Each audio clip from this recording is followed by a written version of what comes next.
मैं नाम लूंगा, मैं अडानी का नाम इसलिए लूंगा कि LIC में मेरा भी पैसा है, SBI का मैं भी कस्टमर हूँ। प्रधानमंत्री हर एक के बारे में बात करेंगे, 140 करोड़ जनता मेरे पीछे कैसा है ये बताएंगे, लेकिन अडानी का नाम नहीं लेंगे। वाह मोदी जी वाह, कहीं ऐसा ना हो जाए कि उस एक शख्स के चक्कर में 140 करोड़ जनता तुम्हारी हाथ से निकल जाए और आप लोग बस सड़क के ऊपर तालियां।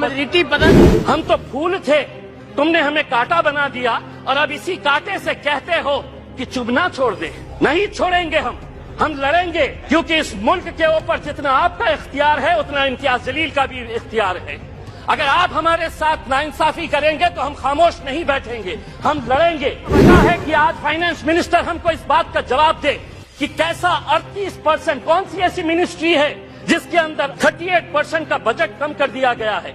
1913 करोड़ रुपया आप हमारे गायब कर देते हैं। आप ये उम्मीद करते हैं कि हम खामोश। रिजर्व बैंक ऑफ इंडिया ने रेपो रेट 25 बेसिस पॉइंट से बढ़ा दिया है।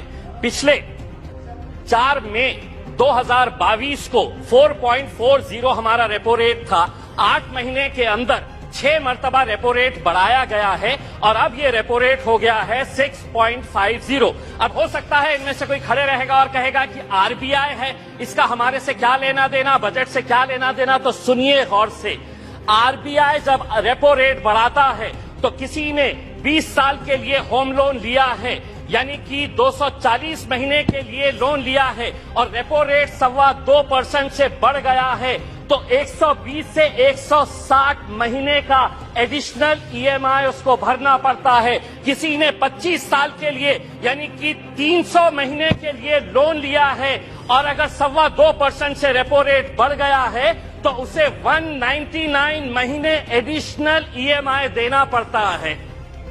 आप कहेंगे कि हमारा इससे क्या लेना देना, यही तो जादू का खेल खेल रहे कि आपने इनकम टैक्स के अंदर रिबेट दिए, बहुत सारे लोगों को खुश किया और सैलरीड क्लास को कहा कि हम तुमको इनकम टैक्स में रिबेट दे रहे हैं, लेकिन अब जिंदगी के साथ भी और जिंदगी के बाद भी तुम्हारा EMI चलता रहेगा, तुम्हारा लोन चलता रहेगा करके ये एक संदेश सरकार ने दिया है। अध्यक्ष महोदय, एजुकेशन के लोन के अंदर सरकार ने जो आंकड़ा दिया है स्कूल और हायर एजुकेशन के लिए 1,12,899 करोड़, बहुत अच्छा बढ़िया सा फिगर है, जिसमें से 61% स्कूल एजुकेशन के ऊपर खर्च किया जाएगा और इन्हीं पैसों के अंदर से 14,500 PM श्री नाम के स्कूल्स बनाए जाएंगे। अध्यक्ष महोदय, मैं पूछना चाहता हूं, जो बच्चे आज गांव के अंदर पढ़ रहे हैं, जो जिला परिषद के स्कूलों के अंदर पढ़ रहे हैं, मेरे अहम सिर्फ अकेले औरंगाबाद जिले के अंदर अभी सर्वे करवाया सरकार के जरिए 1600। राणे साहब, आप महाराष्ट्र से आते हैं, अकेले औरंगाबाद जिले के अंदर 1600 ऐसे स्कूल्स हैं जिनके सर के ऊपर बच्चों के क्लासरूम्स के अंदर पक्की छत नहीं है, टीन के शेड के नीचे ये 1600 बच्चे तालीम हासिल कर रहे हैं। उनका कसूर सिर्फ इतना है कि वो किसानों के बच्चे हैं, वो गरीबों के बच्चे हैं, वो मजदूरों के बच्चे हैं।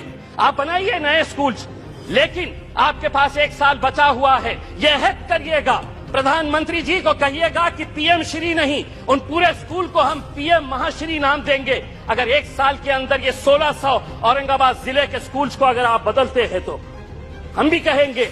अगर 1 साल के बाद अगर ये कर पाते हैं तो इम्तियाज जलील यहां पर खड़े रहकर कहेगा वाह मोदी जी वाह। दूसरी ये बात है अध्यक्ष महोदय, माइनॉरिटीज के बारे में मैं ये बताना चाहता हूं, राणे साहब, हम तो फूल थे, तुमने हमें कांटा बना दिया और अब इसी कांटे से कहते हो कि चुभना छोड़ दे। नहीं छोड़ेंगे हम।